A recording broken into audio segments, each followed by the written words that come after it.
Je vous ai partagé un notebook dans lequel vous allez trouver en fait toute la démo avec la description et tout ça. Bon, ça c'est ce que je vais vous montrer. Alors ici, donc ce que je vais faire, donc ce notebook-là, donc je le garde de côté et je vais créer un nouveau fichier à travers lequel on va essayer de travailler au fur et à mesure les explications. Alors, donc je vais créer un fichier, un nouveau fichier que je vais appeler par exemple cluster n7 par exemple. Alors l'extension c'est ipynb, c'est un fichier notebook comme ça. Bon, c'est un nouveau fichier et je vais commencer à écrire mon travail. Alors déjà, bon, j'aurai besoin de lire un dataset. Alors le dataset c'est celui-là, c'est un fichier CSV que j'ai écrit manuellement. Alors comme je disais donc c'est toujours bien de commencer avec un dataset que vous comprenez bien. Donc ici, donc j'ai name. Alors j'ai le nom, name, la colonne âge et salaire. Et après, donc j'ai plusieurs personnes avec des valeurs quelconques. Bon, ça, c'est des valeurs que j'ai tapées manuellement. Mais on va essayer donc de prendre ça. Mais après, on va l'appliquer à un dataset quelconque. Alors pour cela, donc j'ai besoin d'importer pandas. Bon, c'est pas grave. Alors, import donc pandas alors pandas as pandas. Donc ça, c'est des librairies que nous aurons besoin d'importer. Ça, on a l'habitude de l'utiliser. Donc je vous rappelle juste que c'est pour installer pandas. Donc si on travaille sur un environnement Python, donc on va utiliser pip install pandas. Alors ici, donc c'est déjà installé parce que je suis dans un projet là où j'ai déjà installé tout ça. Donc, et après, par la suite, donc je vais lire mon dataset, donc mon data frame. Donc c'est pandas read CSV. Alors le fichier c'est celui-là, c'est salaire.csv. Bon, j'exécute. Je vous rappelle que pour exécuter, j'utilise Shift Entrée. Mais sinon, je clique sur ce petit point-là. Donc, et après df, donc c'est-à-dire mon data frame, voilà ce qu'il contient comme données. Donc j'ai trois colonnes, j'ai la colonne name, âge et salaire. Alors la première des choses que je vais faire, je vais d'abord faire un scatter plot pour voir déjà ces données-là. Alors dis-moi que j'ai deux dimensions, c'est plus simple de les représenter. Et pour cela, donc j'ai besoin d'importer donc ici matplotlib. Alors, pyplot as plt. Et comme ça, je vais utiliser plt scatterplot.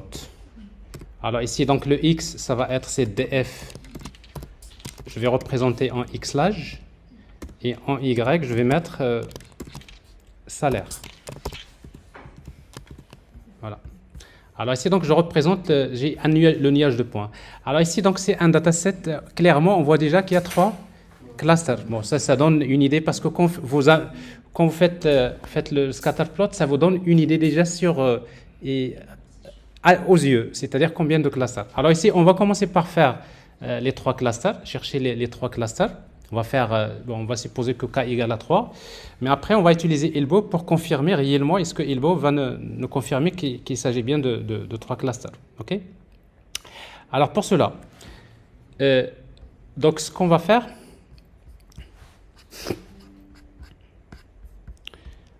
alors, je vais d'abord importer donc Camils, qui est l'algorithme qu'on va utiliser. Alors, from scikit-learn cluster.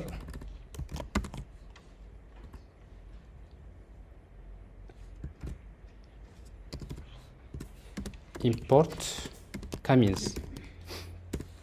Alors la même chose, donc ça suppose que en fait c'est installé. Donc pour installer, je vous rappelle que pour installer scikit-learn, donc ça, c'est aussi beaucoup peut-être, mais pas grave. C'est pip install scikit-learn, ça s'écrit comme ça. -6 learn. Voilà. Alors ça c'est pour installer scikit-learn, donc ça suppose que vous le connaissez.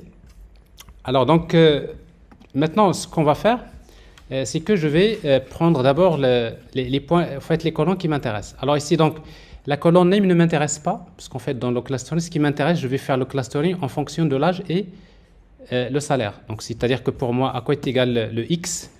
Donc, les caractéristiques qui nous intéressent, x égale à quoi? C'est df. Et dans df, je vais supprimer, drop, les colonnes.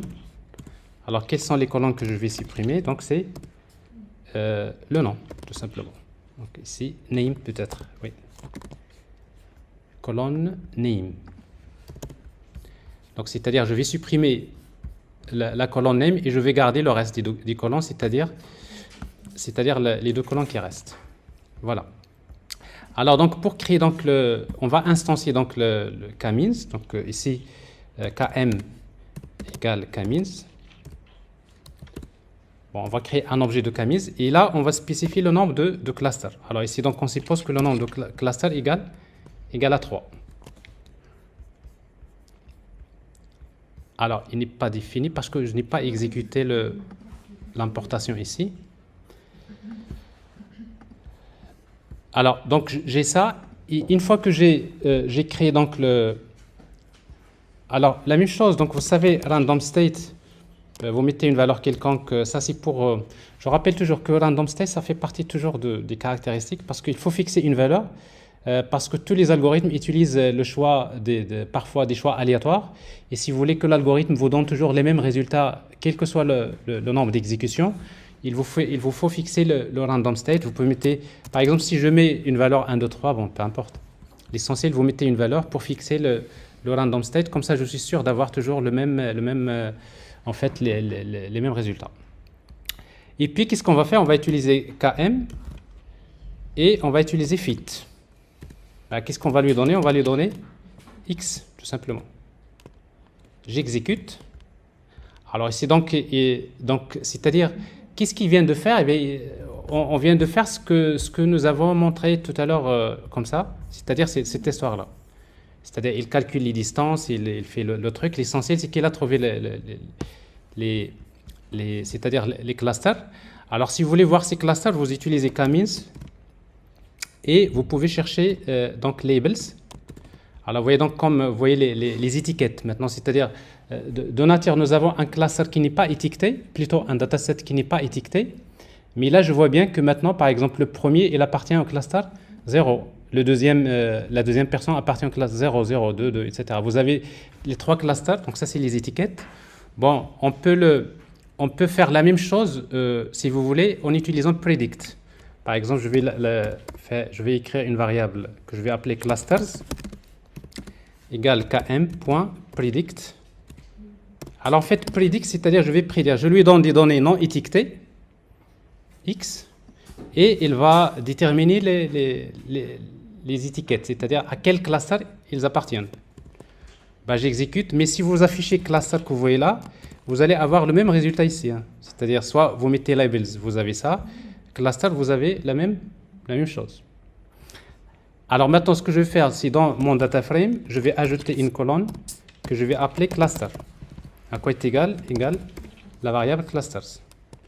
J'exécute, je regarde mon data frame, et là, je vois bien ici, donc je vois les personnes, mais je vois ici quel cluster. Par exemple, je vois chaque personne, il appartient à quel cluster. Alors pour le moment, j'ai 3 clusters. Mais ça ne veut pas dire que c'est bon. On va essayer de vérifier. On va faire un scatter plot. Regardez. C'est ce que je vais faire. Donc, je vais d'abord déterminer le cluster. C'est-à-dire, je vais faire ça. Je vais déterminer les données du cluster 1, les données du cluster 2 et les données du cluster 3. Alors, pour le faire, donc, je vais créer une variable que je vais appeler cluster 1. À quoi est égal? C'est df. df entre crochets, la condition. Et c'est quoi la condition? C'est df encore. De cluster égale à 1, égale à 0. Alors, si vous faites ça, donc vous allez filtrer, vous allez dans votre data frame, vous allez chercher que les lignes qui appartiennent au cluster 0. Ben, je fais la même chose pour 1 et 2. Alors, ici, 2, 3. Donc, ici, le cluster 1. Et ça, c'est le cluster 2.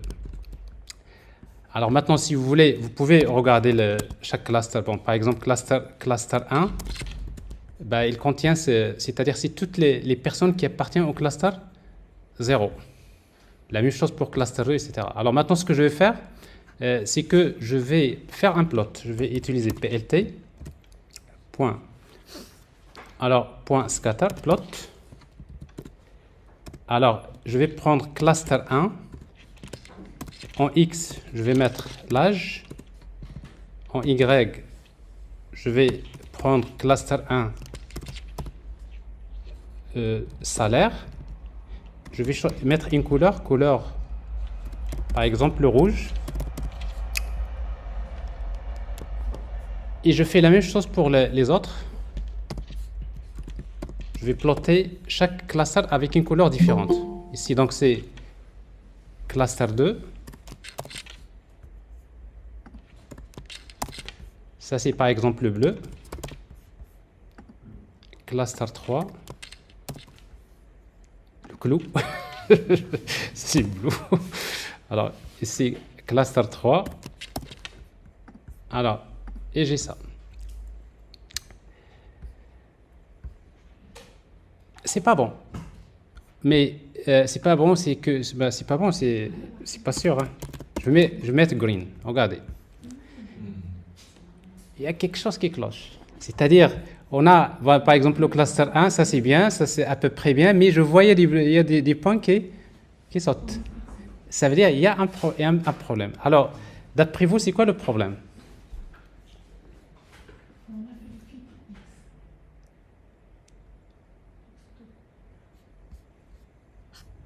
Est-ce qu'il y a quelqu'un qui peut deviner c'est quoi le problème? Le problème, c'est les variables, je pense. Qu'est-ce qu'ils ont les variables?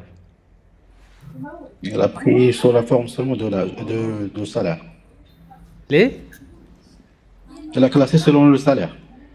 Non, mais c'est pas ça c'est pas ça le problème. Regardez, oui? C'est pas la densité, c'est la standardisation. Alors regardez l'âge et le salaire, ils n'ont pas la même échelle. Et ça, c'est l'un des problèmes surtout à ne pas rater.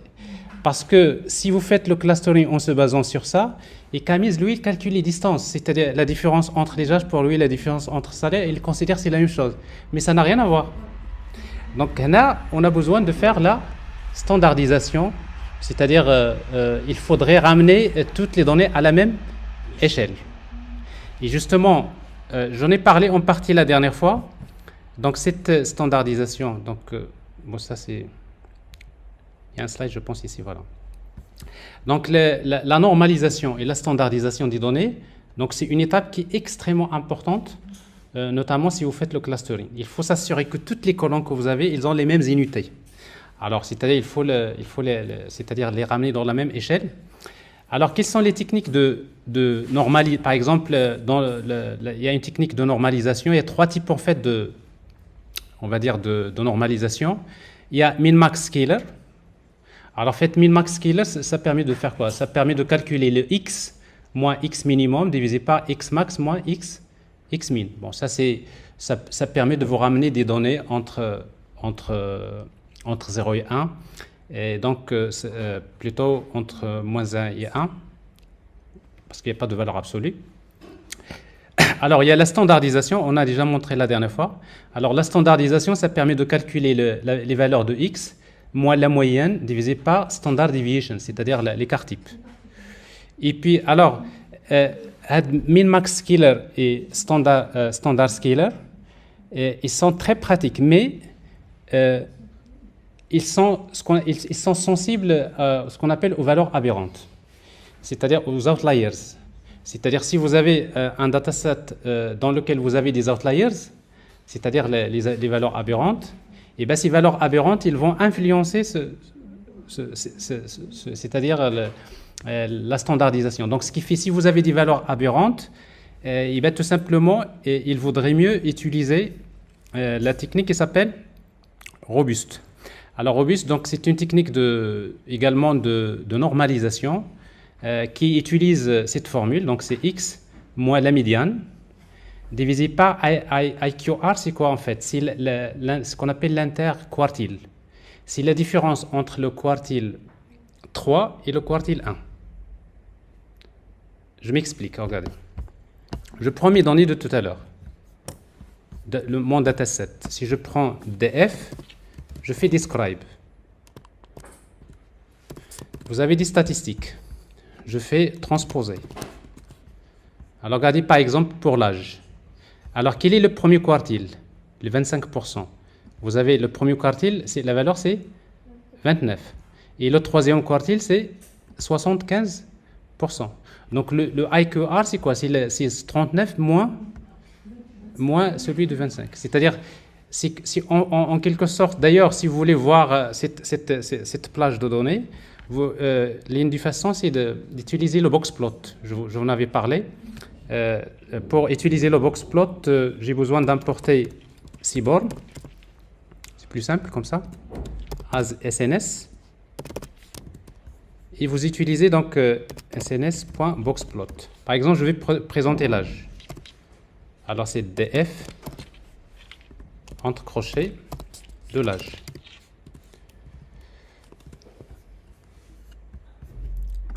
Alors je vais mettre x, comme ça il va le mettre en x. X égale x minuscule.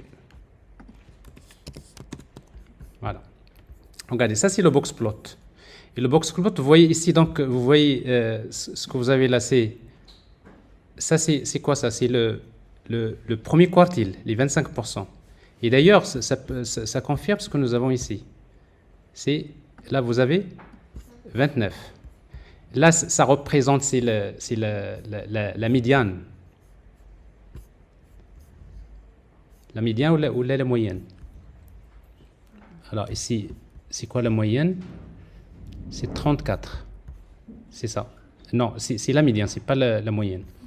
Il y a la médiane et là, vous avez le troisième quartile. C'est-à-dire, ça c'est la valeur.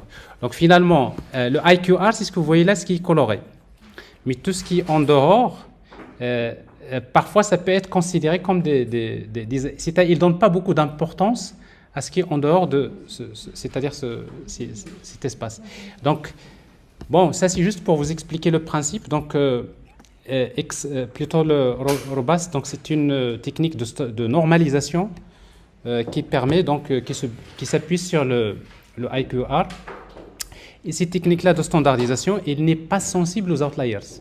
C'est-à-dire que même si vous avez des outliers, ils vont pas influencer c'est-à-dire le facteur de standardisation. Mais dans la majorité des cas, vous allez trouver min-max scaler et standard scaler. Alors justement, nous allons utiliser par exemple min-max scaler, par exemple. Alors vous voyez ici, donc nous avons constaté qu'il y a quelque chose qui n'a pas bien marché. Alors pour cela, donc je vais importer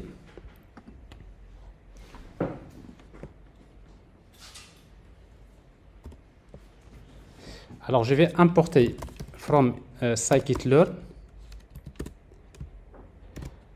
Alors ça c'est le pre-processing. Je vais importer. Vous avez max, min-max scaler, vous avez standard scaler, vous avez tout ce que vous voulez en tout cas. Alors donc ici donc je vais créer le scaler. C'est min-max scaler. Et après, donc, pour faire le scaling, donc, je vais créer une variable que je vais appeler x scaled, par exemple, égale à quoi? C'est scaler fit and transform. Fit transform x. Bon, c'est-à-dire, mon x là, donc, je vais le faire avec le min-max scaler. Si vous regardez x scaled, vous allez trouver maintenant, ça c'est les âges. Plutôt, ça c'est vous voyez, donc, les valeurs, ils sont comprises entre 0 et 1. Ça, c'est des 0 et des 1. Donc, ça veut dire que maintenant, j'ai ramené l'âge et le salaire à la même échelle. Et là, vous pouvez faire le clustering comme il faut. Alors, justement, c'est ce que je vais faire. Je vais encore reprendre l'opération de... donc, je vais créer maintenant, regardez, je vais créer un modèle dans lequel j'ai c'est-à-dire, je vais créer un pipeline dans lequel j'ai deux modèles. Il y a d'abord un pre-processing, qui est le min-max scaler. Et ensuite, c'est k-means. Alors, pour cela, ce qu'on va faire, c'est qu'on va importer from scikit-learn pipeline scikit-learn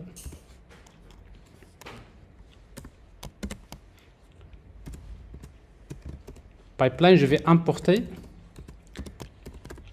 pipeline. Et ça, c'est très utile parce que normalement, quand je vais faire la prédiction, à chaque fois que je prends une personne avec son âge, il faut d'abord que je la fais passer le scaler, parce qu'il va d'abord la transformer, et ensuite je vais donner à k-means pour faire la prédiction. Alors pour cela, je vais importer donc ce pipeline, et pour cela donc je vais créer donc mon estimateur. Le modèle que je vais créer, c'est un pipeline dans lequel je vais trouver un tableau de modèles. Alors, le premier élément, c'est min-max scaler. Ben, je vais lui donner un nom. Je vais l'appeler scaler. Virgule C, min-max scaler. Et le deuxième élément, c'est k-means, c'est-à-dire clustering. Je vais l'appeler clustering. Et la valeur, c'est k-means. Alors, ici, le nombre de clusters, c'est combien? C'est 3. Alors la même chose, donc je peux ajouter donc comment random state 1, 2, 3, peu importe. Alors ça c'est, regardez, ça c'est un modèle. Si je crée ce modèle là, c'est un modèle dans lequel maintenant avec lequel je peux faire le fit. Ben, qu'est-ce que je vais faire? Je vais utiliser estimator.fit. Fit quoi? X. Regardez, qu'est-ce que je lui donne en entrée? X. Mais qu'est-ce qu'il va faire fit? Il va d'abord faire le min-max scaler d'abord, parce qu'il va le transformer. Et ensuite, il va utiliser k-means. Ça va nous éviter de faire les choses en deux étapes. Sinon, vous allez le faire vous-même. Vous faites le scaling d'abord, et après, vous utilisez k-means. Mais ça, c'est beaucoup plus pratique comme ça. Alors ici, donc, si vous faites fit, ben, on va exécuter. Alors ici, il y a quelque chose de la valeur. Il y a quelque chose que j'ai raté. Alors, ici, pipeline, min-max scaler. OK. Allez, il y a des parenthèses, oui, tout à fait. C'est la parenthèse là. Il y a une autre parenthèse ici. Parce que... alors, attendez. Donc, je fais ça, regardez. J'ouvre la parenthèse, ça c'est un tableau, un crochet, le début du tableau. Et chaque élément, c'est un tuple, c'est-à-dire c'est un ensemble dans lequel j'ai le nom du modèle, virgule, le modèle lui-même. Et ici, la même chose. Donc, ça, c'est le nom du modèle, virgule, le modèle. Et il nous faut une dernière. Il faut fermer le... Voilà. Il faut la parenthèse d'abord. Tout à fait. Je ferme le crochet. Et la dernière parenthèse, voilà. Vous pouvez faire quelque chose comme ça, des choses comme ça. Ça vous donne quelque chose comme ça. C'est à peu près ça. Alors, ici, donc, voilà. Donc, c'est juste la syntaxe. Alors, j'exécute. Alors, je fais fit. Alors, d'ailleurs, vous allez voir, il vous donne un petit joli dessin qui vous montre le pipeline dans lequel j'ai le min-max scaler et j'ai k-means. Alors, pour ça, il y a les paramètres qui sont là. Donc, je peux voir à peu près ce qui se passe. Alors, maintenant, j'ai fait donc ça. Alors, si je veux je veux faire predict. Maintenant, je voudrais par exemple avoir les clusters. Je vais l'appeler clusters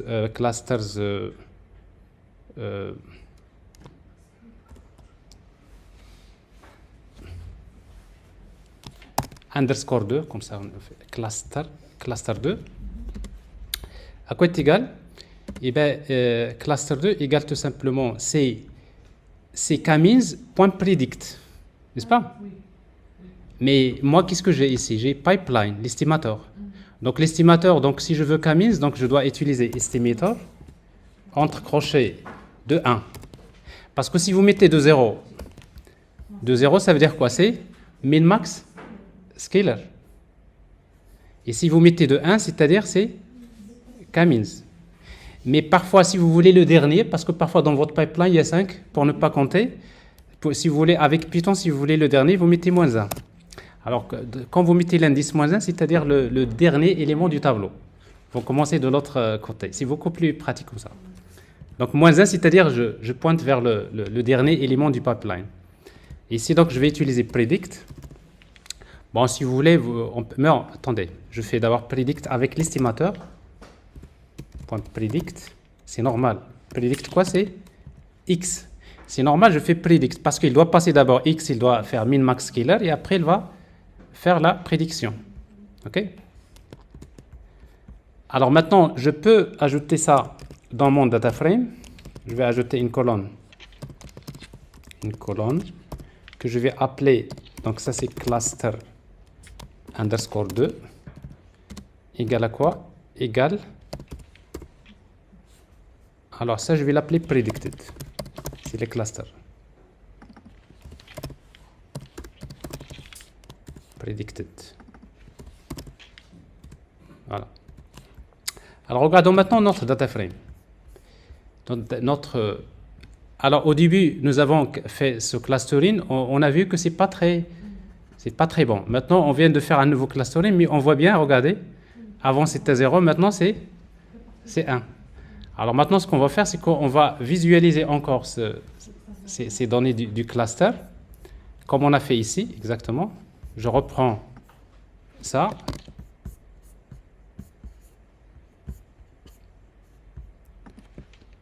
Sauf que ici, donc, je vais utiliser... Ah, je dois d'abord calculer les 3 clusters, comme je l'ai fait ici.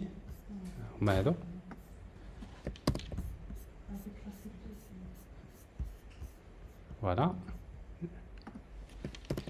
Donc ici, je vais l'appeler cluster 11. Ça, c'est 22, 33. Alors ici, c'est quoi la colonne sur laquelle je vais filtrer cette fois-ci? C'est cluster, c'est-à-dire c'est cluster 2.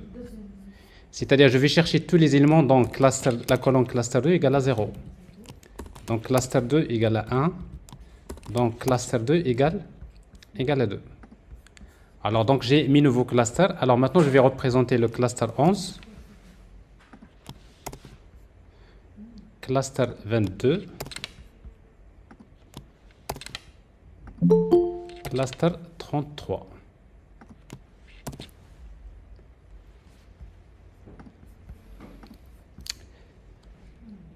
Et ça marche. Alors ici donc, je vois bien que c'est-à-dire visuellement, parce que ça c'est comme si je suis en train d'expérimenter l'algorithme sur quelque chose dont presque je connais la solution. Donc c'est juste pour vous dire, regardez, ça c'est un point qui est très important. C'est quand vous faites le clustering, avec le clustering d'une manière générale, il est obligatoire si vous n'avez pas les mêmes unités. Parce que si vous avez toutes les colonnes, les mêmes unités, il n'y a pas de problème. Mais si ce n'est pas les mêmes unités, donc il vous faut utiliser une standardisation. Si vous ne le faites pas, vous n'allez pas avoir des bons résultats. Alors maintenant, je voudrais représenter également les centres de classe. C'est-à-dire, voilà les clusters, mais il est le centre de classe. Alors si vous voulez connaître le centre de classe, vous pouvez utiliser par exemple, je vais l'appeler classe, c'est ce qu'on appelle les centroïdes. Centroïde, c'est quoi? Eh bien, c'est tout simplement le pipeline, c'est-à-dire notre estimator de -1 cette fois-ci, c'est-à-dire ce qui m'intéresse, c'est Camins.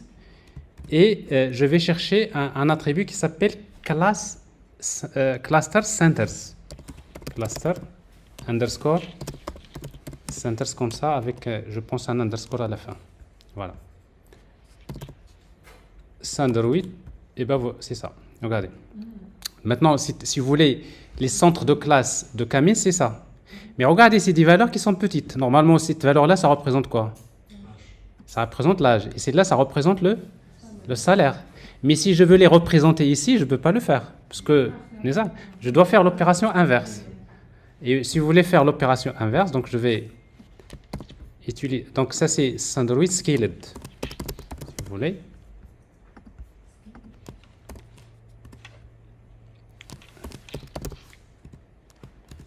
C'est bon. Alors ce que je vais faire, donc c'est centroid égale à quoi? C'est l'estimateur, cette fois-ci de 0. Alors de 0, c'est-à-dire quoi? C'est-à-dire celui-là, min, max, scalar. Et j'appelle une opération qui s'appelle inverse, chez Haja.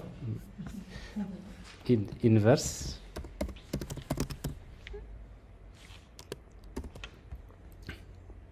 Alors, inverse.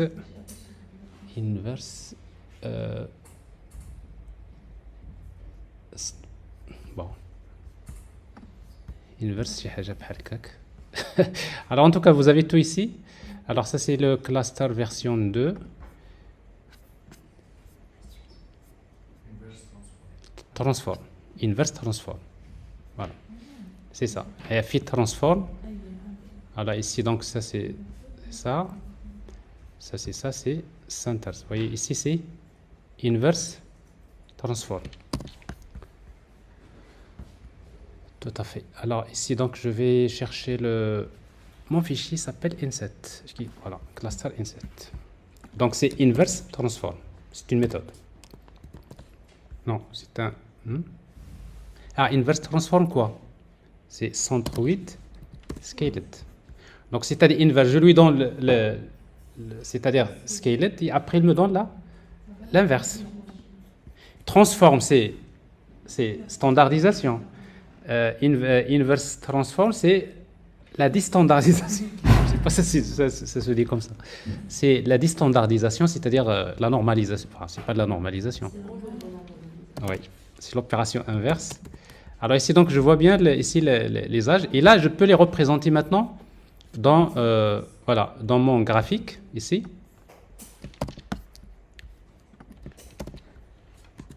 Donc, PLT, scatterplot. Ben, je vais prendre centroid. Alors, comme ici, c'est un tableau, en fait, NumPy. Alors ici, donc, je vais dire centroid entre crochets pour les lignes, toutes les lignes. Alors, toutes les lignes, c'est-à-dire vous mettez 2 points. Si vous mettez 2 points, c'est-à-dire l'abscisse, c'est toutes les lignes. Et qu'est-ce qui m'intéresse, c'est la colonne 0. Donc, la colonne 0, c'est l'âge, n'est-ce pas? C'est-à-dire toutes les lignes et la colonne 0. Mais si je veux le salaire, je fais la même chose. C'est-à-dire, je prends le tableau, je prends toutes les lignes ici. Vous savez, parce qu'avec Python, on peut mettre par exemple 2 jusqu'à 8. Ça veut dire quoi ça?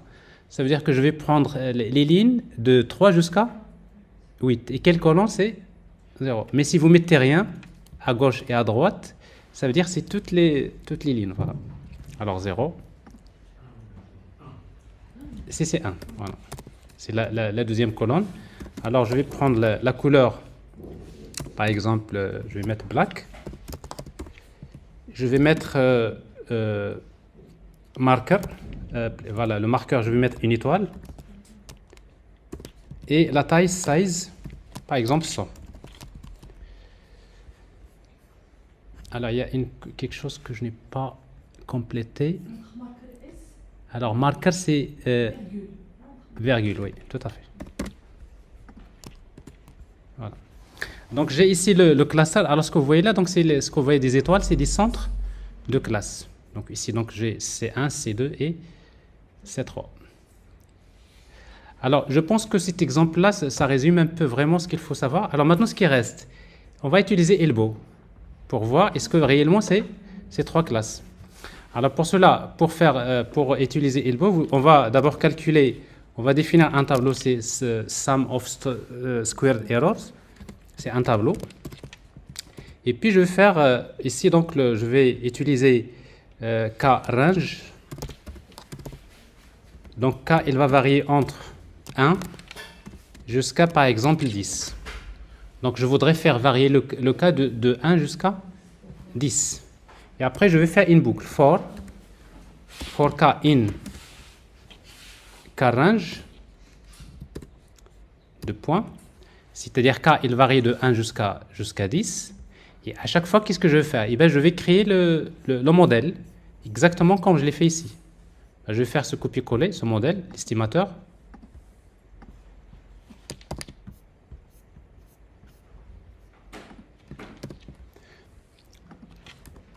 Alors maintenant, je peux arranger ça dans la même ligne.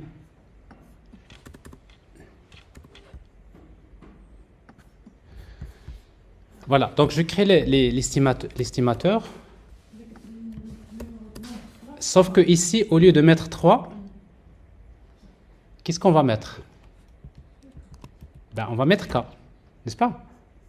Parce que ici, je vais faire le clustering d'abord en utilisant K égale à 1. Ensuite, K égale à 2.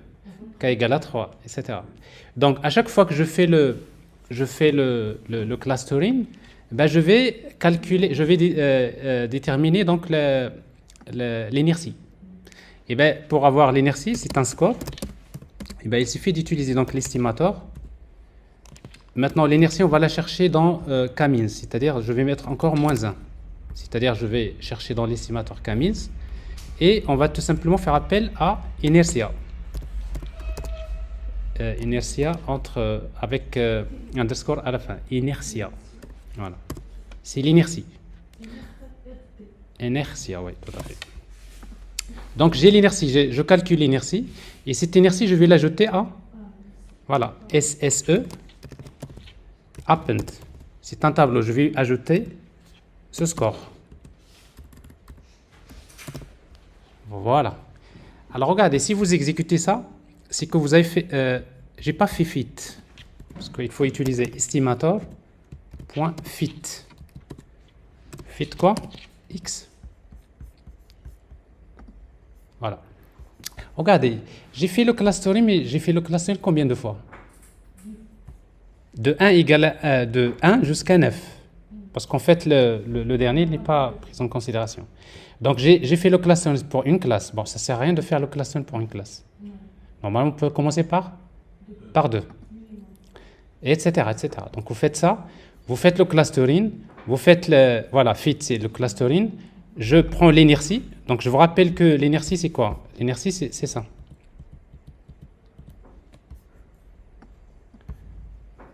C'est la somme des distances au carré, ce qu'on appelle la somme intra-cluster des distances au carré. Et bien, je l'ajoute ici. Donc, voilà, j'exécute, il n'y a pas de problème. Si vous voulez regarder ce qu'il y a dans SSE, c'est un tableau. Regardez. Ça, c'est pas bon. Parce que normalement, je devrais aller jusqu'à... Je devrais avoir 10. Mais pourquoi j'ai que ça? Attendez. Alors, SSE, Carrange, estimateur, fit, inertia,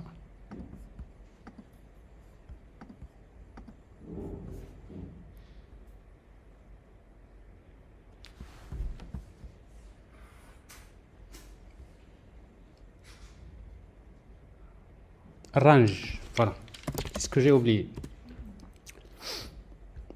Ça, c'est l'intervalle, n'est-ce pas? Parce que là, c'est comme si je fais varier le cas de uniquement 1 et 10. Mais range, c'est-à-dire entre 1 et 10. Alors maintenant, j'exécute. Et là, je vois ici, regardez.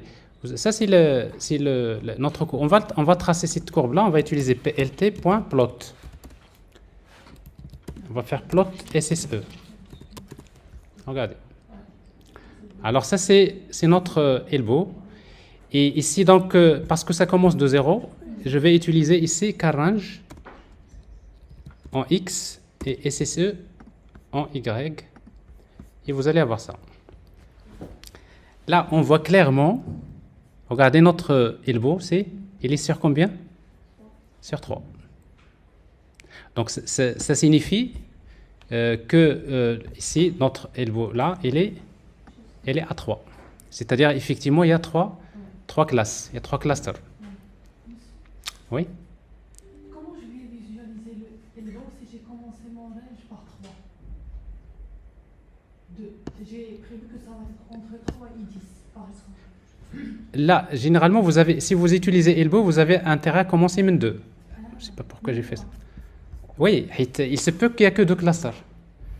Parce que il faut survoler tout le... Donc c'est pour cela, ici, on a commencé de 1, nous. Men 1. Men 1, on cherche le cas optimum. Alors ici, donc, elbow nous dit que voilà, il y a Il y a 3. C'est clair? Alors si parfois, comme je disais, donc si parfois vous voyez que ici elbow, il ne donne pas vraiment, c'est-à-dire ce point-là n'est pas visible, on va calculer ce qu'on appelle la silhouette. Silhouette égale, et ça c'est encore plus intéressant. Alors pour calculer la silhouette, on va utiliser silhouette égale, il nous faut il y a une métrique qui s'appelle silhouette score. Je vais l'importer.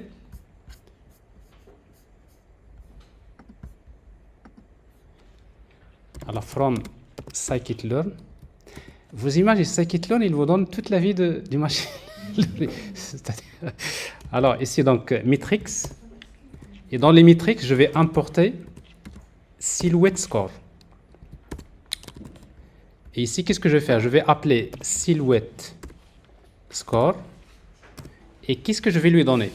Alors, je vais lui donner le X et les labels.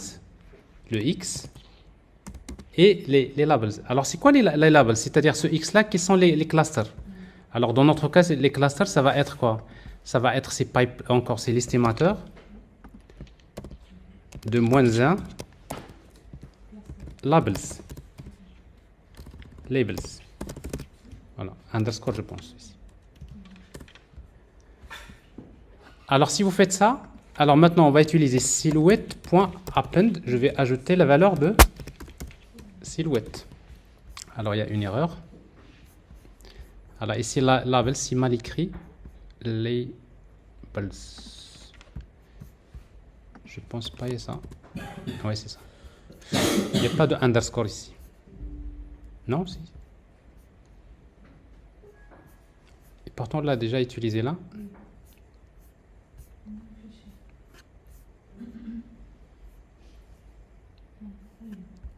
C'est ça? Oui. Non, underscore. Mais l'erreur, c'est pas ça, regardez. Alors, labels, c'est underscore, donc ça je confirme, ici. Mais regardez le message d'erreur. Le message d'erreur, il vous dit que le silhouette score, ça exige de commencer par 2. C'est-à-dire, pour calculer silhouette score, il faudrait avoir minimum 2. C'est-à-dire que, c'est-à-dire ici, le 1 là, si vous voulez garder le 1, il faut faire ici un test. Si c'est 1, vous ajoutez 0 et vous le sautez. Mais dans notre cas, on va faire plus simple. On va mettre par 2. Parce que de toute façon, chercher pour la valeur 1, ça n'a aucun intérêt. Donc, il calcule. Alors ici, donc, vous voyez SSE. Et vous pouvez voir, de la même manière, vous pouvez voir silhouette. Alors, silhouette, vous voyez là les valeurs. On va les tracer. On va tracer la silhouette.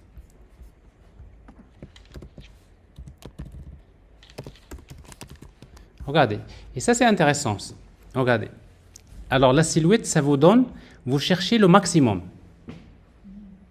C'est-à-dire la silhouette. Si dans votre cours, vous cherchez le point le plus haut. Alors, si vous cherchez le point le plus haut, vous voyez bien que ici, donc c'est quoi? C'est 3. Alors, normalement, ça devrait me donner quelque chose de différent. Attendez, je vais juste m'assurer.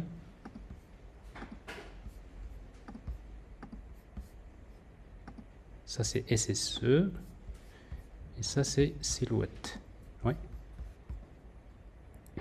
Voilà. Donc, c'est-à-dire que vous avez deux techniques. Donc, soit vous utilisez elbow. Donc, vous voyez, donc, elbow, c'est ça. La deuxième technique, c'est d'utiliser silhouette. Et dans ce cas-là, vous cherchez le point le plus haut. Et ça vous donne le nombre de clusters optimum. Est-ce que c'est clair? Monsieur, Oui. monsieur, j'ai une question à propos de la méthode elbow. Oui. Au début, avant d'ajouter le carré, on a trouvé que c'est 2. C'est pas 3. Là. Mais non. après... Non, en fait, c'est juste la représentation ici. Quand j'ai représenté, j'ai pas mis j'ai représenté plot, regardez. J'ai représenté plot et je n'ai pas mis le x, donc ça commence de 0. Donc pour normalement ici 0, ça représente pour nous c'est 1. Plutôt c'est le 0 c'est 1 et le 1 c'est... bon, déjà ici c'est pas bon, hein, parce que c'est pas le cas. Parce que maintenant on a commencé à partir de 2, n'est-ce pas? Donc ça veut dire que ici, le 0, ça représente 2 et le 1, ça représente 3. Donc c'est pour cela, il ne faut pas oublier de mettre, voilà, de mettre range. Et ça vous donne la valeur. Est-ce que c'est ça ta question? Oui, oui, merci. Parfait. Voilà, alors bref, donc ça c'est ce qu'il faut savoir sur K-means. Donc je pense que vous avez les explications, le principe de base. Vous avez les métriques qu'on utilise pour mesurer, vous avez la technique Elbow, vous avez un peu le code, vous avez les slides pour voir un peu ce qu'on vient de faire. Ici, la standardisation, la normalisation plutôt. Vous avez ça, on a fait ça, on a fait ça. Voilà, normalement, je devrais avoir quelque chose comme ça, au niveau de la silhouette.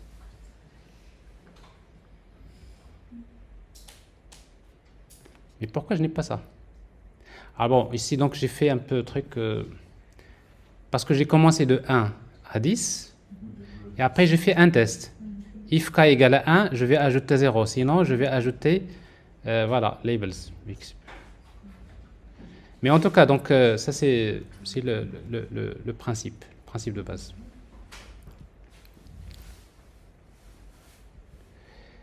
Alors maintenant, juste la dernière partie de ce cours, donc c'est ce qu'on appelle, on va étudier c'est l'analyse de composantes principales.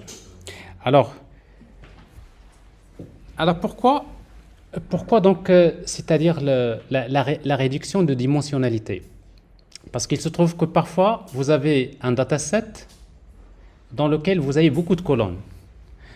Vous avez un dataset dans lequel vous avez des centaines de colonnes ou 180 colonnes. Et donc, c'est beaucoup, c'est un grand dataset.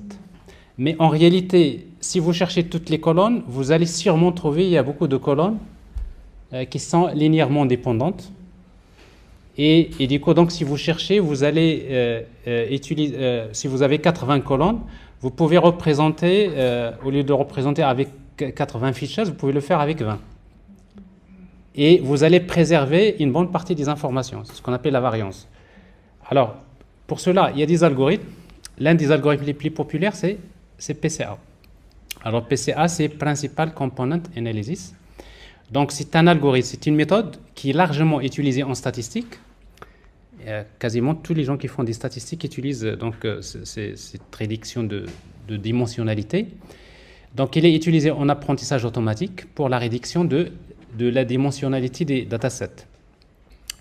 Alors, en fait, le PCA vise à réduire le nombre de variables d'un ensemble de données, regardez, tout en préservant la variance. C'est-à-dire, on va perdre quelques informations, mais on va essayer de garder les informations les plus importantes, c'est-à-dire ce qu'on appelle les patterns les plus importants. C'est-à-dire, le plus important en machine learning, ce n'est pas toutes les données. Qu'est-ce qui décide? C'est les patterns. C'est-à-dire, les patterns, c'est les motifs qui se trouvent dans les données qui font que votre algorithme, il décide que ça soit comme ça ou bien comme ça. Eh bien, bon, donc les nouvelles variables, généralement, c'est-à-dire vous avez un dataset qui contient des features de F1 jusqu'à 8, et à partir de là, on va obtenir un autre dataset dans lequel j'ai la composante C1, C2 et C3. Dans ce cas-là, C1, c'est-à-dire que mon dataset maintenant, je le représente avec 3 caractéristiques, C1, C2 et C3, et c'est C1, C2, C3, ça peut remplacer toutes ces colonnes. Donc, je suis en train de réduire la dimensionnalité de mon dataset. Alors, en fait, c'est tout à fait possible. Je ne sais pas, par exemple, en géométrie, je vais un peu dessiner un peu. Supposons, vous avez par exemple, en 3D, en 3 dimensions, regardez, quelque chose comme ça. Vous avez X, ça c'est Y, et ça c'est Z. C'est-à-dire, vous cherchez un point. Et puis, vous avez par exemple une droite. D'accord? Vous avez une droite qui se trouve, par exemple, ici, comme ça. Mais si vous regardez bien cette droite-là, il se trouve dans le plan YZ. Donc si vous représentez les points de cette droite-là en x, y, z, ben vous allez à chaque fois, pour chaque point, vous aurez besoin de savoir la coordonnée x, vous projetez par rapport à y et par rapport à x. Donc vous avez combien de coordonnées? Vous avez 3. Mais comme la droite se trouve dans le plan x, y, si j'essaie de chercher un repère comme ça, hop, comme ça, dans l'espace, c'est-à-dire si je change de repère, ben je vais trouver finalement cette droite-là, je peux l'exprimer avec une seule dimension. Mais est-ce que j'ai perdu des données? Non. C'est juste parfois en faisant un changement de repère, d'aller vers la bonne direction, eh bien c'est ce qu'il fait PCA. Sauf qu'avec PCA, il fait quelque chose de plus complexe parce que vous avez des vecteurs de une dimension. Donc qu'est-ce qu'il fait? Il va chercher tout simplement,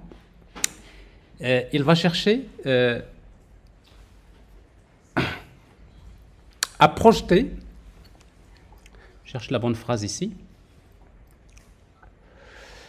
Donc déjà en termes de corrélation, PCA suppose que les variables sont linéairement corrélées. Donc forcément c'est quelque chose qu'on peut toujours déterminer parce que, rappelez-vous, quand on calcule la matrice de corrélation, on peut toujours avoir la valeur de corrélation entre une colonne et une colonne. Et donc on prend cette matrice de corrélation qui est in ND et on va essayer de la projeter dans un espace qui est de dimensionnalité réduite. C'est à peu près ce que je suis en train de vous montrer comme ça. C'est-à-dire, il va chercher, c'est-à-dire dans quel espace où les mêmes données peuvent être décrites avec moins de features, en quelque sorte. Alors, l'une des techniques qui sont couramment utilisées par PCA, c'est ce qu'on appelle la décomposition en valeurs singulières, SVD. Donc, SVD, il est basé sur le calcul des vecteurs propres et des valeurs propres. Alors voilà pourquoi l'algèbre linéaire elle est très important dans les statistiques et le machine learning. Vous savez que si vous faites le calcul matriciel, les gens qui font du calcul matriciel, vous leur dites les valeurs propres, les vecteurs, qui sont extrêmement importantes en machine learning. Vous voyez donc grâce aux valeurs propres et aux vecteurs propres, PCA permet facilement de déterminer, donc de chercher la dimensionnalité. Donc si vous regardez l'algorithme lui-même, comment il l'utilise, donc il est basé sur ça. Donc, chaque composante principale représente une direction dans l'espace des variables d'origine. Donc, voilà. Donc, c'est à peu près le fonctionnement de base. Alors maintenant, comment utiliser PCA? Donc, je vais directement passer au lab. Alors, pour vous montrer c'est-à-dire comment utiliser PCA, je vais utiliser un dataset from scikit-learn. Je vais importer dataset. Et vous savez, ici dans scikit-learn, il vous donne des datasets qui sont standards. Parmi les datasets qui sont assez connus, par exemple ici, je vais chercher dataset égale à quoi? Égale datasets au pluriel. Ici, donc, je vais utiliser digits. Alors, dataset low digits. Alors, en fait, le dataset low digits, qu'est-ce qu'il permet de donner? Il va vous donner, voilà, ici, donc, vous allez charger un dataset. Mais qu'est-ce qu'il contient, ce dataset? Ben, ce dataset, il contient, attendez, je vais vous montrer, il contient ça.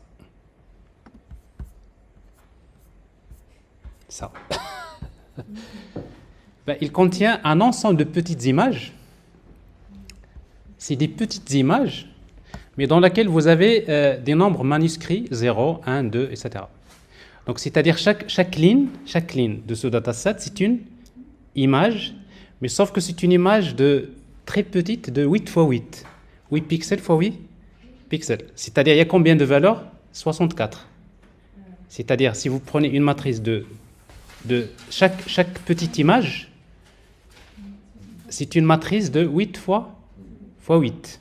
Donc, c'est-à-dire, vous allez avoir un dataset, il y a combien de colonnes? 64.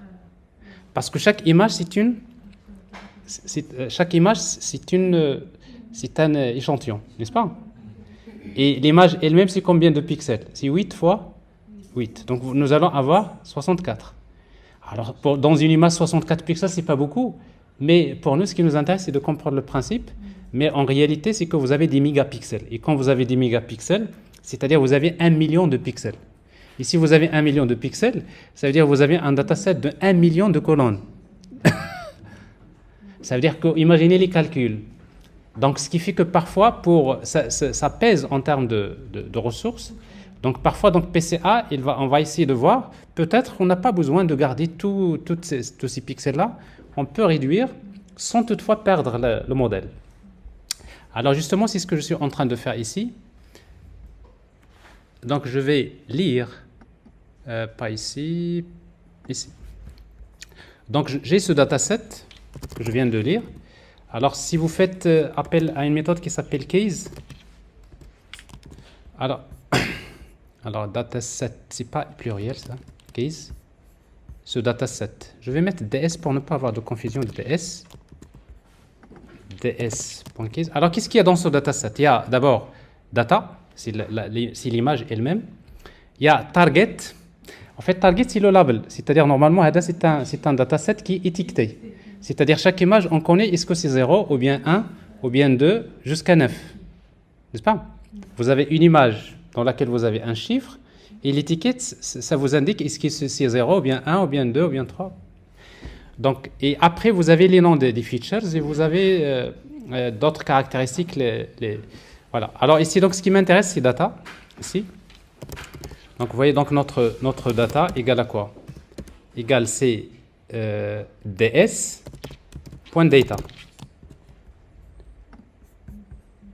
Et si vous voulez voir les labels, si vous voulez les targets, une variable target égale quoi? C'est ds.target. Alors, si vous affichez data, vous allez voir. Vous voyez, donc déjà, data, si vous faites shape, c'est-à-dire c'est la dimension. Regardez, votre dataset, il y a combien d'images? 1797 petites images. Et chaque image, il y a combien de colonnes? 64. Il y a combien de valeurs? C'est 64. C'est-à-dire vous avez une matrice de 1797 multiplié par 64. Alors maintenant, si je veux par exemple la première, si je fais data de 0, vous voyez, donc ça c'est la première image. Mais si vous voulez, par exemple, supposons que je voudrais afficher l'image, ben, qu'est-ce que je vais faire? Donc j'ai besoin de transformer ça en une matrice de 8 x 8. Alors pour cela, vous utilisez data de 0, reshape 8 x 8. C'est-à-dire vous avez un vecteur de combien de valeurs? De 64. Et si vous faites reshape 8 x 8, il va vous le rendre en une matrice 8 x 8. Bon, ça c'est NumPy. Bah, c'est un peu le... Si vous voyez ça, donc vous voyez donc... ça c'est notre image. Alors maintenant, je vais représenter cette image-là en utilisant PLT. Je vais l'imprimer comme ça. PLT.show PLT.imageShow. mshow. Ben, je fais ça. Alors, ce que vous voyez là, c'est un 0. Normalement, c'est une petite image de 8 x 8, mais quand je la représente, donc ça, c'est un 0. D'accord? Mais c'est un 0 écrit à la main. Mais on voudrait que notre modèle, on voudrait qu'il sache est-ce que c'est un 0 ou bien c'est un 1, c'est des manuscrits. D'accord? Alors, si vous voulez le représenter au niveau de grille, vous pouvez utiliser cplt.grayLevel. Gray, tout simplement. Ici. Bon, ça, c'est notre 0. Donc, si vous mettez ici 1, ça va vous représenter, ça, c'est un 1. Mais comme vous voyez une petite image 8 x 8, c'est petite, si vous la zoomez, il est déformé comme ça. Hein. Donc, c'est normal. Mais tout ça, ça doit être un 1. Et si vous voulez, si vous ne savez pas ce que c'est, eh ben, si vous ne savez pas est-ce que c'est un 1 ou là, c'est je ne sais pas quoi, ben, vous n'avez qu'à utiliser donc ici target. Alors ici, donc, c'est target de 1. Vous voyez donc target de 1, c'est quoi? C'est 1. Et si vous affichez target, vous voyez donc les étiquettes 0, 1, 1, etc. je veux représenter que les 20 premières, de 0 jusqu'à 20. Regardez comment notre dataset il est organisé. La première image, c'est un 0. La deuxième, c'est un 1. 2, 3, 4 jusqu'à 9. Et encore, ça se reprend. 0, 1, 2, 3. Sauf que c'est des nombres qui sont écrits à chaque fois d'une manière différente. OK? Bon, ça, c'est les gens qui font généralement le machine learning. Souvent, c'est des datasets qui sont très connus, que tout le monde utilise pour tester des algorithmes, parce que quasiment, c'est dans la littérature, c'est assez connu. Alors, dans le deep learning, il y a un dataset qui s'appelle MNIST. MNIST, justement, il définit justement, c'est des images, cette fois-ci, qui sont beaucoup plus grandes, mais dans lesquelles on trouve les nombres manuscrits. Et donc, ça, c'est... Bon, bref, donc, nous avons notre dataset. Maintenant, ce que je veux faire, c'est que, supposons, je vais créer un modèle de classification. D'abord, pour voir déjà mon modèle de classification, si je ne réduis pas de dimensionnalité, ça me donne quoi en termes de performance? Et puis, quand je réduis la dimensionnalité, je vais voir ce que ça va me donner. Alors, pour cela, donc, je vais utiliser ce qu'on a fait déjà la dernière fois, la régression logistique. Donc, ici, donc, from scikit-learn, linear model, je vais importer logistic regression. Alors, la logistic regression, donc c'est l'un des algorithmes de classification, donc qu'on peut utiliser pour faire la classification. Donc ça, vous le savez. On peut bien utiliser SVM, on peut utiliser Random Forest, etc. Bon, j'aurai toujours l'occasion de... On va revenir tout à l'heure pour tester. Mais on reste sur ça. Alors maintenant, j'ai mon dataset. Je vais d'abord faire un standard scaler. Ici. Alors, scaler, je vais encore utiliser standard scaler. Et je vais prendre pour moi notre dataset, ici, data. Ici, on va créer data scaled, à quoi est égal? Égal scaler, fit transform. Je vais encore transformer ça. Mes valeurs sont comprises entre 0 et 1, ou là entre moins 1 et 1. Donc revenez, tout à l'heure on a utilisé min-max scaler, cette fois-ci c'est standard scaler. Alors fit transform data. Voilà.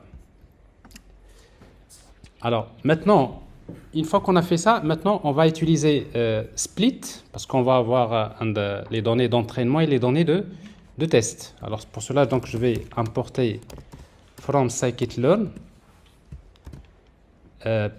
Donc c'est model selection,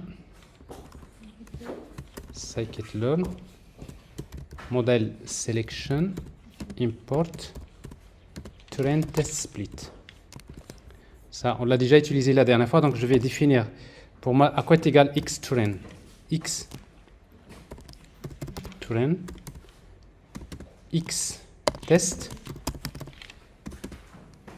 y train, y test, à quoi est égal? Égal train test split. On va découper notre data, notre dataset. Donc ça c'est si vous voulez, pour être un peu plus clair, pour moi, à quoi est égal x? X c'est data. Et quoi est égal y? C'est ds.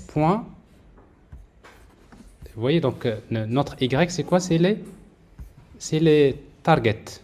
C'est ça, c'est target que nous avons ici.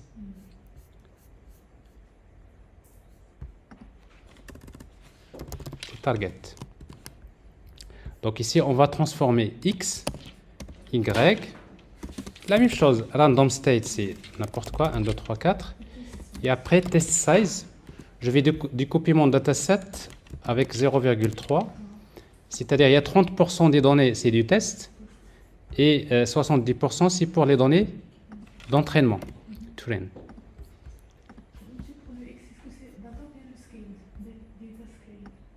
euh, scales, oui, tout à fait. Vous avez raison. Parce qu'on on a transformé les données, donc je vais garder les données. Voilà. Voilà, donc je fais ça et après donc je vais créer donc mon modèle. Alors modèle c'est Logistic Regression. Alors ici donc je vais utiliser donc le kernel c'est linéaire. Bon, moi je garde les valeurs par défaut. Et puis je vais utiliser donc modèle.fit. Je fais l'apprentissage et qu'est-ce que je vais faire? Ben, je vais utiliser fit quoi. Je vais lui donner x, y. C'est xtrain et ytrain. Alors ça, c'est de l'apprentissage supervisé, c'est ce qu'on a vu la dernière fois. C'est-à-dire, j'ai les inputs et les outputs, je vais lui donner les inputs et les outputs, et lui, il va chercher de trouver la relation qui existe entre les entrées et les sorties. Et si vous voyez ça maintenant, supposons, je veux connaître le score, ben, il suffit d'utiliser mon modèle.score. Il va scorer quoi? Il faut lui donner la valeur de xtrain, ytrain.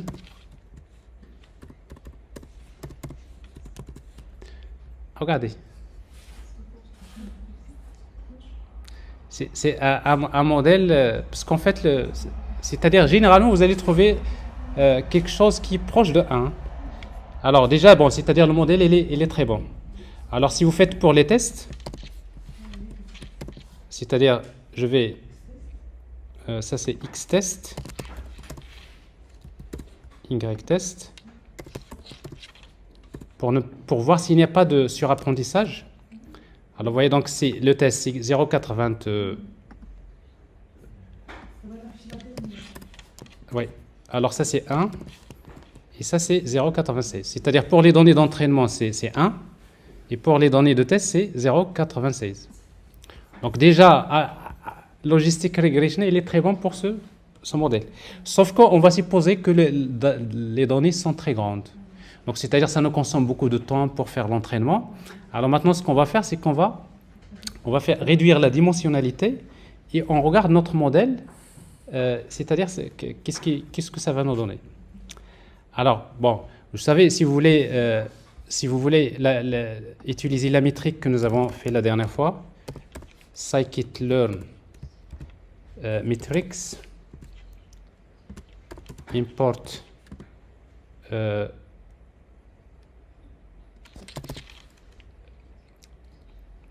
alors, vous avez les scores, etc. Comment s'appelle déjà la métrique report, classification report. Ça, c'est très utile. Alors, la même chose ici. Donc, si vous faites predicted train égale modèle.predict xtrain, c'est-à-dire je vais lui donner xtrain, ça va nous donner plutôt, il va prédire les données d'entraînement, il va prédire pour les données de test.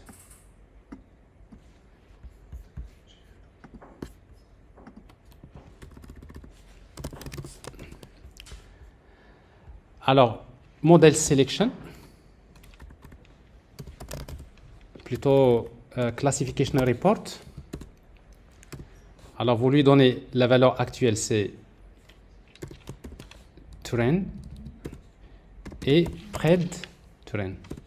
C'est-à-dire, je lui donne les données prédites et les données réelles, et ça va me donner ça. Mais vous faites un print si vous voulez voir le petit tableau qu'on a montré la dernière fois. Vous voyez donc, il y a des 1 partout.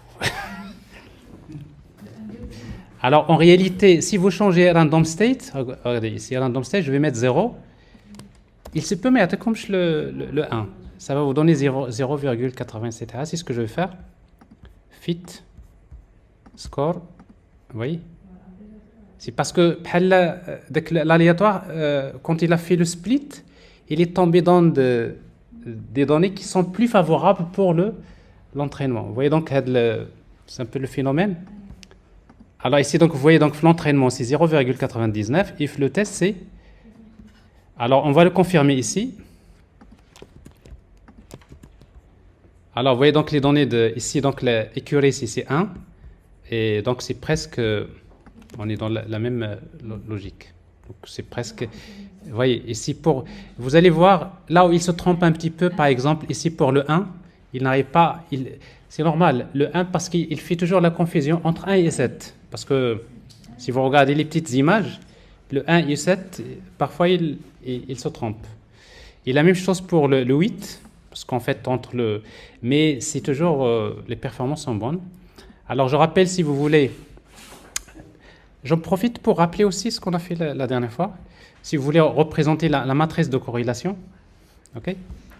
Alors, la matrice de corrélation, elle est très importante. Ce n'est pas de la matrice de corrélation, c'est de confusion. Alors, ici, donc, on va from scikit-learn.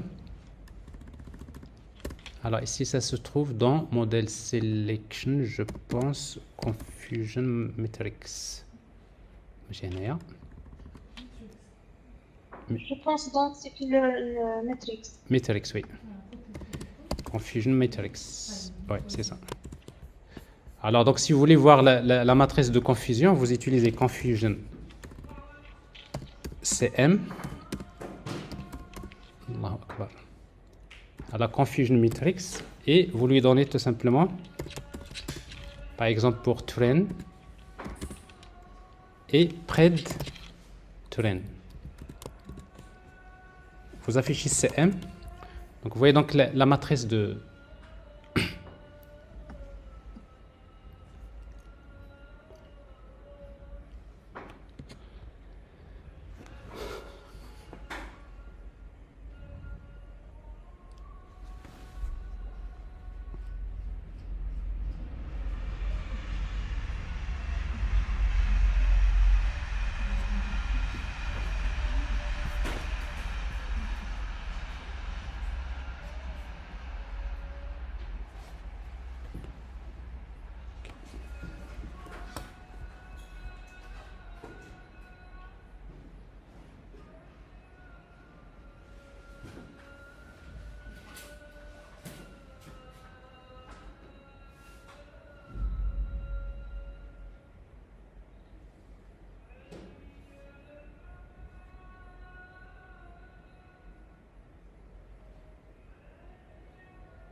Donc,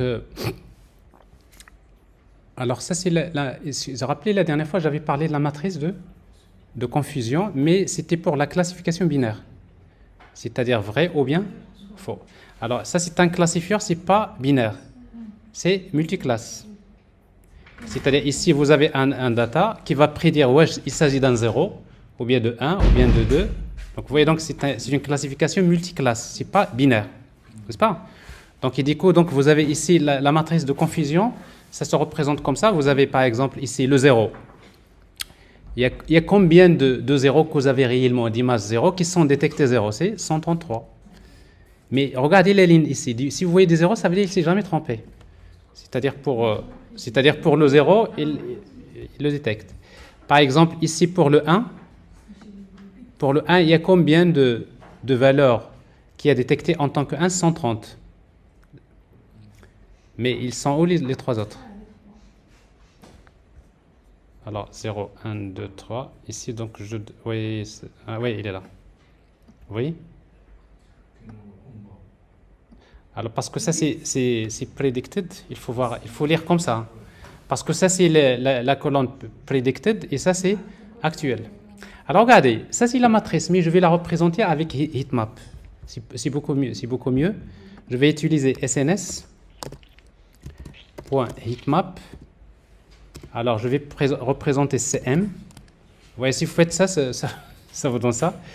Alors, sauf que si vous voulez afficher les valeurs, vous mettez annotation c'est true. True avec R minuscule.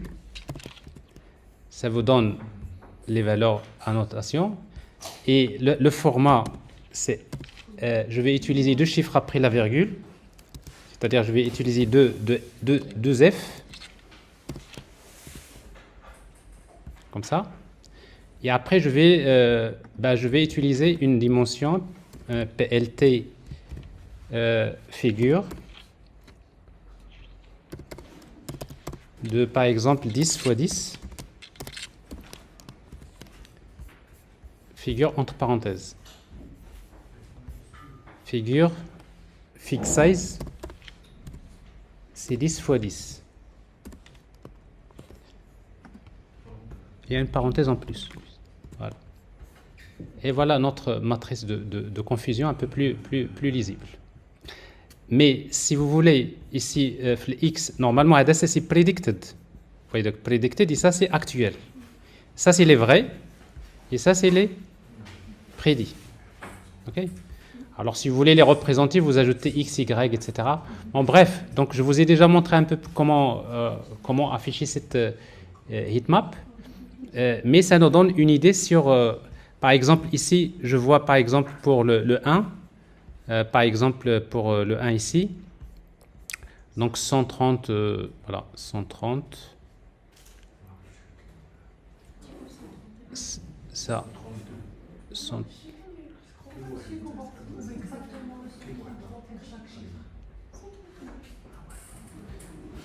Attendez, alors, j'ai bien train, prêt train, c'est ça?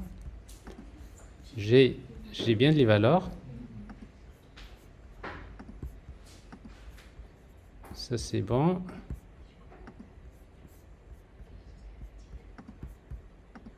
Oui, ça c'est normal parce que la chose qu'on n'a pas vérifiée, c'est-à-dire il y a combien de 1, il y a combien de 0, il y a combien de 1. C'est normal. Tout ça, c'est normal parce que si vous représentez votre dataset sous forme d'un data frame, regardez, ça va nous donner une idée. Ici, notre DF, si vous voulez représenter notre dataset sous forme d'un data frame, on va utiliser ces pandas data frame. Alors, c'est quoi data? Data, c'est data. Ça, c'est les données, n'est-ce pas? Et c'est quoi les colonnes? Maintenant, les colonnes, on va leur donner un nom. Et ici, les colonnes, ça va être ces dataset, notre dataset.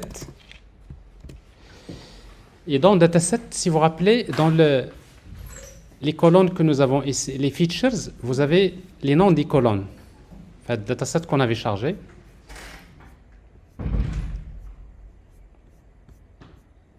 C'est celui-là, regarde. C'est feature names. C'est-à-dire c'est datas DS. C'est DS ici. Feature names. Alors si vous faites DF, regardez. Alors ça c'est-à-dire maintenant il y a combien de colonnes? Regardez les noms, comment ils les appellent. Pixel 00, pixel 01.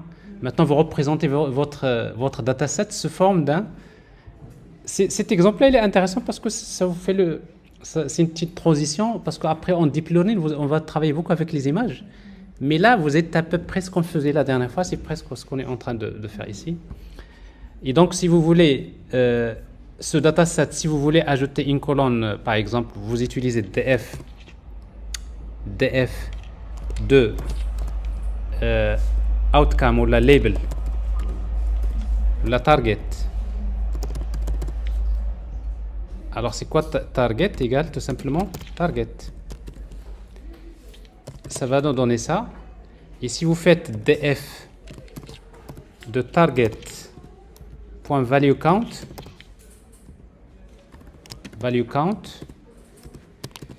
regardez, ça vous donne. Là, on retrouve nos valeurs. Par exemple, pour 3, il y a combien d'images de type 3? 183. Il y a combien de type 1? C'est 182. etc. N'est-ce pas? Ça, c'est au total. Mais ce qu'on représente ici, c'est que les données d'entraînement. Vous voyez? C'est que les données d'entraînement. Donc, si vous voulez pour les données de test, vous faites la même chose ici. La matrice de corrélation pour les données de test. Donc, c'est-à-dire ça, c'est confusion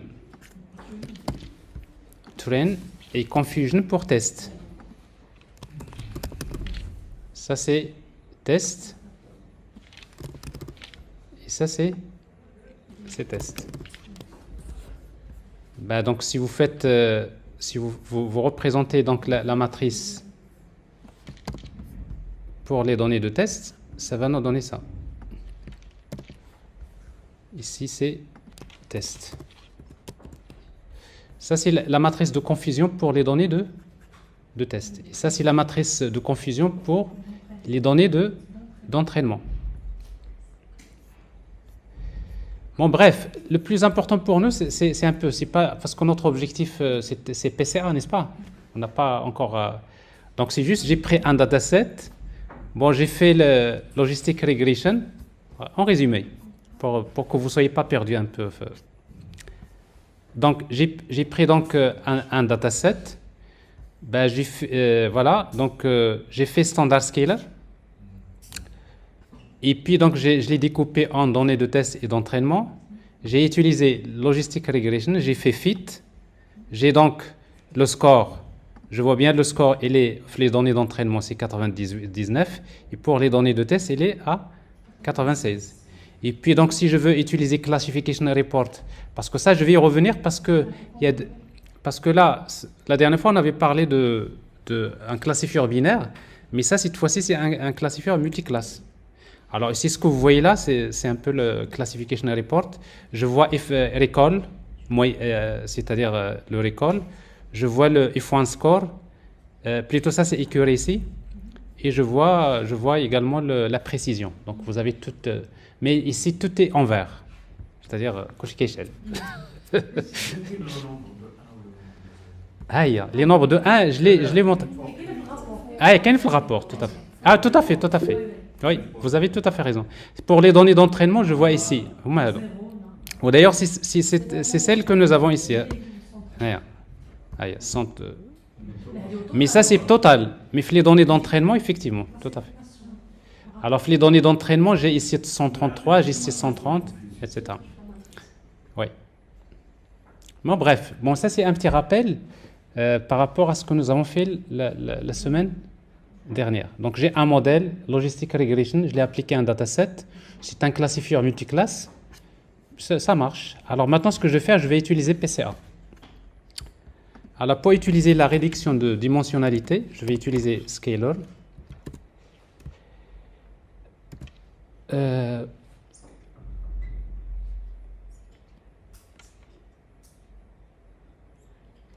me rappelle pas. Ça m'échappe. Alors. Non, c'est pas ça. C'est le clustering. Dans quelle catégorie? Bon, ça, si j'ai fait ça, j'ai fait ça, j'ai fait ça. Ça, on l'a fait. Nous avons quelque chose qui marche bien. Ça, on l'a fait. Bon, si vous voulez colorer votre matrice de confusion, vous ajoutez juste ces maps et les couleurs que vous voulez, etc. Donc, vous avez des palettes un peu plus sympathiques. Voilà. Donc, alors, PCA, c'est dans...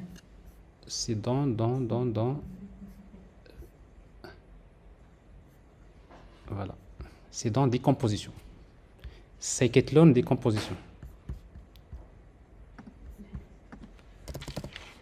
Alors, décomposition, import, PCA. Alors maintenant, on va créer une instance de PCA, égale c'est PCA.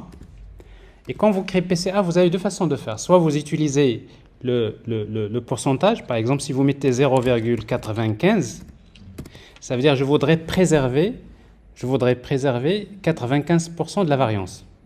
C'est-à-dire, c'est comme si vous exigez que de garder 95% de la variance, c'est-à-dire c'est presque toutes les informations. C'est pas 100%, c'est 95%. Et si vous faites ça, ben, on va utiliser PCA.fit, transform. fit. Alors transforme. Dans notre cas, qu'est-ce qu'on veut transformer? On veut transformer x. Ok? C'est-à-dire toutes les données. Et pour nous, le x, c'est quoi? Alors x, c'est data, n'est-ce pas? C'est l'ensemble des données. C'est ça. X, c'est data scaled.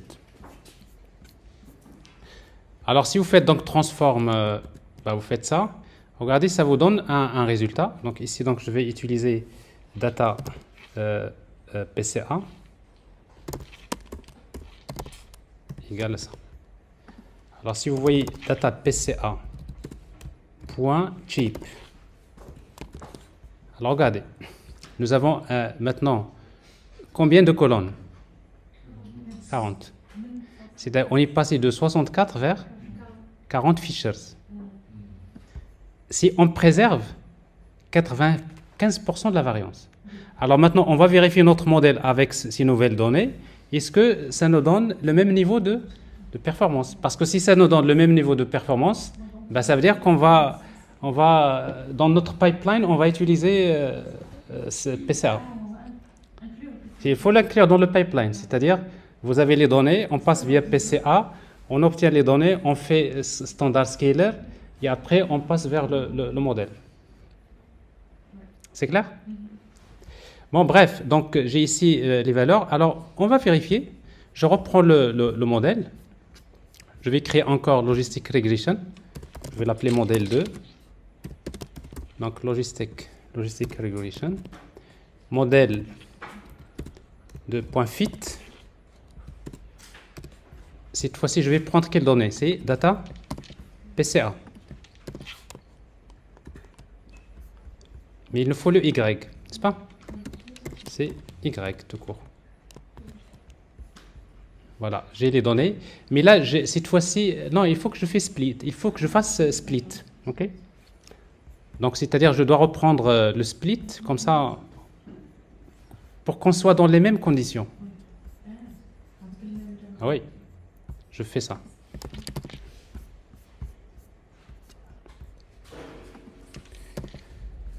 Donc, je fais xtrain, test, etc. Mais cette fois-ci, on va faire le split de quoi? De data PCA. Mais le Y, il reste le même. OK? Alors, donc, j'ai les nouvelles données. Je crée, j'ai Logistic Regression et je fais voilà, modèle 2.fit. Je fais l'apprentissage en utilisant xtrain et ytrain de la même manière. Et je vais voir maintenant le score. Donc modèle 2.score directement. Et le score pour les données d'entraînement ytrain et non, c'est-à-dire le xy xtrain ytrain. Alors regardez, vous avez un taux de performance de 99%, c'est-à-dire avec une réduction de dimensionnalité, c'est-à-dire de 64 features jusqu'à 40, je reste pour les données d'entraînement à 99. Et je vais faire la même chose pour les tests.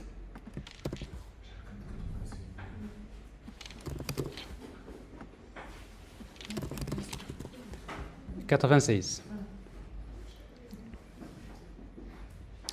Alors, si vous faites modèle selection, etc., donc pred, encore train, égale, c'est modèle 2. J'espère que je ne me suis pas trompé ici, donc c'est modèle 2, c'est bien ça. C'est ça. Point predict.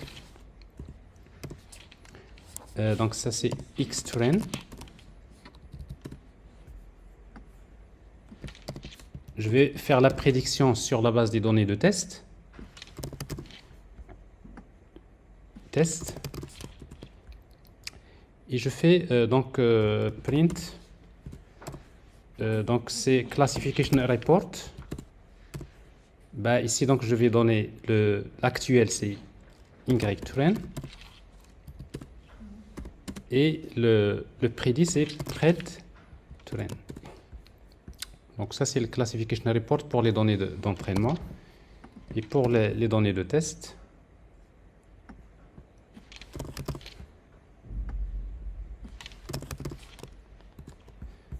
ça a l'air d'être très bon. Et donc heatmap, donc si vous voulez le représenter, et après comme ça vous aurez quelque chose d'assez complet. C'est ça.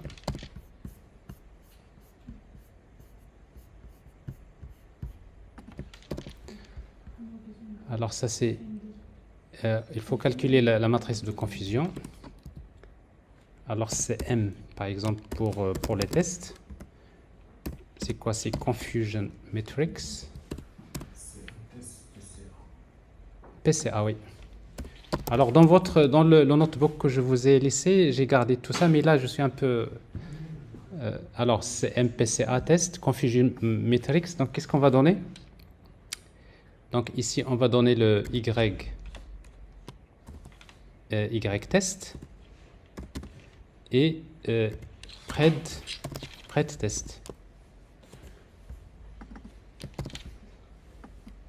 On va voir ça. Non, j'ai sauté quelque chose, j'ai ajouté ça. Voilà. Alors ça, c'est la matrice de confusion. Il est un peu plus grande. Je vais mettre, c'est 8 x 8. 8 x 8. Je vais changer la couleur. Ici, donc, je vais utiliser CMap.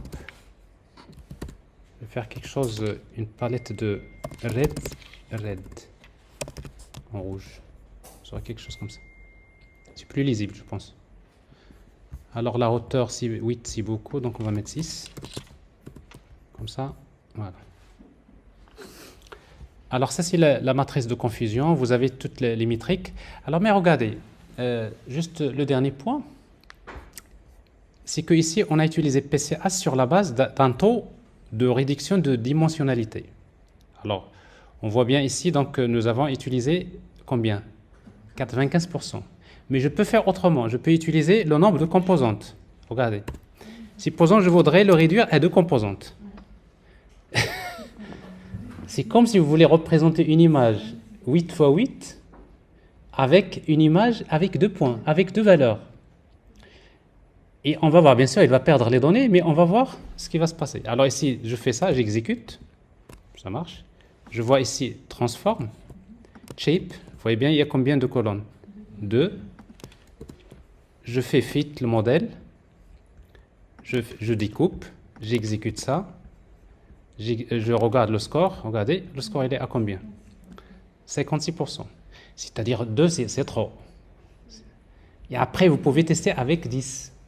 Mais si vous arrivez avec 10 ou 9 et vous voyez que c'est largement suffisant, vous êtes sur 95%, c'est beaucoup mieux. Parce que parfois, la taille des données elle est tellement grande que ça nous coûte trop cher. Parce qu'il faut voir dans l'IA générative, ben, il vous faut les GPU, il vous faut payer pour faire les calculs. Donc ce qui fait la réduction de dimensionnalité, c'est important. Une autre chose, c'est que quand vous avez 64 colonnes, d'accord, regardez, c'est quelque chose que je n'ai pas montré, c'est quand je fais PCA. Regardez, PCA, le nombre de composantes, ici, fit, etc. Je vais regarder la variance, c'est-à-dire, peut-être je vais revenir à ce que j'ai fait au début, 0,95%. Ah, si c'est, j'enlève ça. Je fais ça et vous utilisez PCA. Vous voulez savoir ici il y a combien de data PCA.shape. Ici il y en a combien? Il y a 40. Mais on voudrait ces 40 là. Chaque colonne il capte combien de pourcentage en termes de variance. Dans ce cas-là, vous allez utiliser ces PCA. Et vous cherchez explained variance. Voilà. Ça, c'est important. Regardez. Alors ici, Par exemple, la première, il va capter combien? C'est 7,34%. La deuxième composante, il a capté 5,8% de la variance, etc. Donc, si vous faites la somme, le total, ici, si vous faites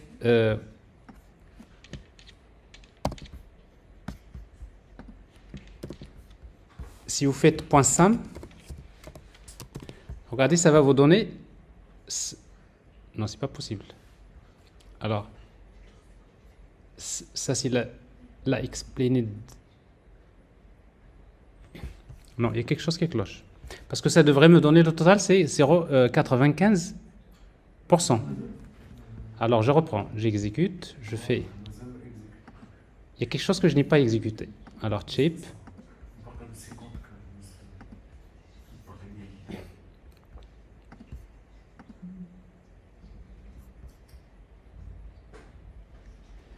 Explained value. Alors, j'étais un peu... Alors, allez trop vite, voilà. Alors, je reviens au notebook que vous avez ça. Alors, bref, donc vous avez ici, ça c'est les composantes principales. C'est bien ça? Et puis, vous avez explained variant, parce que là, j'ai deux composantes.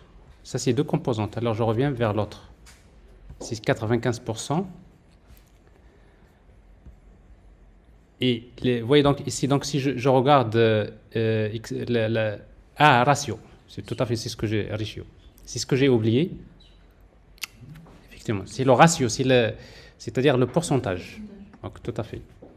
Donc ici variance, ratio. Alors ici donc vous avez le pourcentage. Donc c'est-à-dire vous avez chaque composante. Il a capté combien le taux les patterns, les composantes principales, les patterns. Parce qu'en réalité, je n'ai l'idéal. Il se peut que dans un dataset de, je ne sais pas combien, d'une centaine de colonnes, il se peut en réalité que vous avez que 5 patterns qui sont décisifs pour la prédiction. Les composantes principales, en réalité. Donc si on voit ici, donc ça c'est 12%. Et si vous faites la somme, vous allez trouver le total que vous avez ici. Le total à obtenir de ratio. Voilà. Vous voyez, c'est 95%. C'est normal. Si vous faites le total, c'est-à-dire chaque composante, il capte le pourcentage de la variance.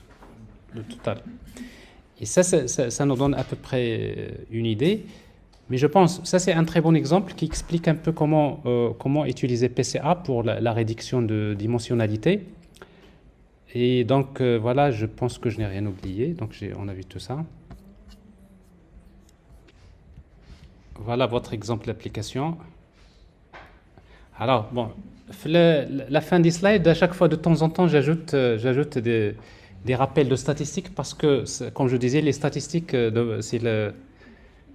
vous voyez donc, c'est quoi la moyenne, c'est quoi la variance, c'est quoi le standard deviation, etc.